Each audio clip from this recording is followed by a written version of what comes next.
চলো আজ তোমাদের সাথে শেয়ার করব একটা খুব সিম্পল একটা রেসিপি, সাধারণ মশলা দিয়ে অসাধারণ রেসিপি। দেখো, সবসময় রিচ খাবার খেতে কিন্তু কারোরই ভাল লাগে না। আর বাড়িতে কোনো অকেশান যদি অনুষ্ঠান হয় তখন কিন্তু সত্যি অনেক রকম রিচ খাবার হয়। তার সাথে যদি এরকম হালকা ফুলকা একটা চিকেনের রেসিপি থাকে তাহলে তো খাবারটা জমে যাবে। সামনেই আসছে জামাই ষষ্ঠী, তো জামাই ষষ্ঠীতে কিন্তু জামাইদেরকে খুব আদর যত্ন করে শাশুড়িরা খাওয়াবে অনেক কিছু। তো তার সাথে যদি এরকম একটা চিকেনের হালকা ফুলকা রেসিপি থাকে তাহলে খাবারটা জমে যাবে, তাহলে জামাইরাও তৃপ্তি করে খাবে আর জামাইদের কোনো রকম শরীর খারাপ হওয়ার কোনো সম্ভাবনাই থাকবে না। আর তা আজকের রেসিপিতে আমি না কোনো রকম গরম মশলা ব্যবহার করব, গোটা গরম মশলা না গুঁড়ো গরম মশলা, শুধু বেসিক মশলা দিয়ে।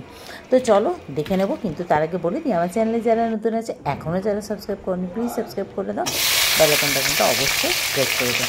তা আমি আজকে আর চিকেন খুব ফ্লেভারকে স্বাগত জানিয়ে আজকের রেসিপি শুরু করি। ফার্স্টে এই চিকেনটাকে হলুদ আর নুন দিয়ে ম্যারিনেট করলাম, কিচ্ছু না, জাস্ট হলুদ আর নুন। তারপরে তেল গরম করে নিলাম, কড়াতে দিয়ে দিলাম বেশ কিছুটা পেঁয়াজ কুচি, স্লাইস করে কেটে নিয়েছিলাম। পেঁয়াজটা বেশ ভালো করে হালকা হালকা ভাজলাম। তো আমি জিরেটা দিতে ভুলে গেছিলাম, তো জিরেটা দিয়ে দিলাম, তেজপাতাও দিয়েছি সঙ্গে। আচ্ছা, নুন দিয়ে বেশ ভালো করে আমি পেঁয়াজগুলোকে ভেজে নিলাম, পেঁয়াজটা বেশ একটু লাল লাল করে। তারপরে দিয়ে দিলাম আলু।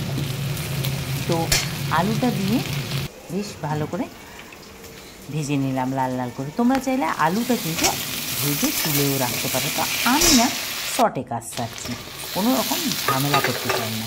তো ব্যাস আলুগুলো লাল লাল করে ভেজে নিলাম।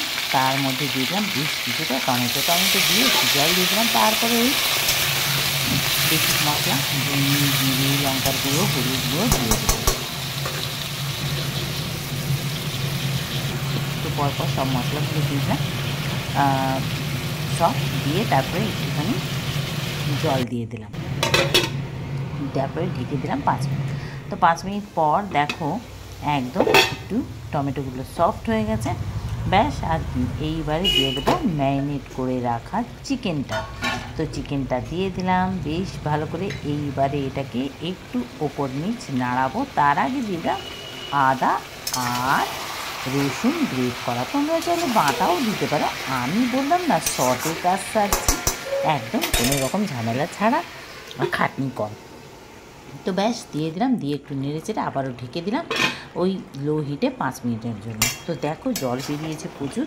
তো ব্যাস এবারে আর কি ঢাকাটা খুলে দিলাম, খুলে এবারে ফ্লেমটাকে মিডিয়াম করে দিলাম। মিডিয়াম হিটে এটাকে ভালো করে কষাবো, আর চাপা দেবো না।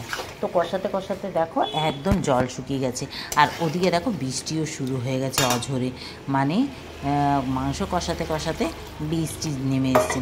মাংস খাওয়াটা বেশ ভালোই জমে যাবে আজকে। তো বেশ ভালো করে দেখো কষিয়ে নিলাম একদম তেল ছেড়ে আসা অবধি। তারপরে দিয়ে দিলাম জল, জলটা দিয়ে বেশ কিছুটা কাঁচা লঙ্কা দিয়ে দেবো।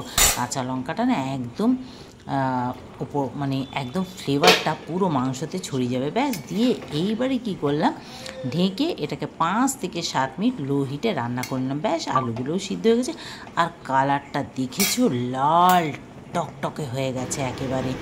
দেখো এত সুন্দর রান্না। ব্যাস আর কি, এবারে সার্ভ করে নিলাম একটা প্লেটে। তোমাদের কেমন লাগলো অবশ্য কমেন্ট করবে।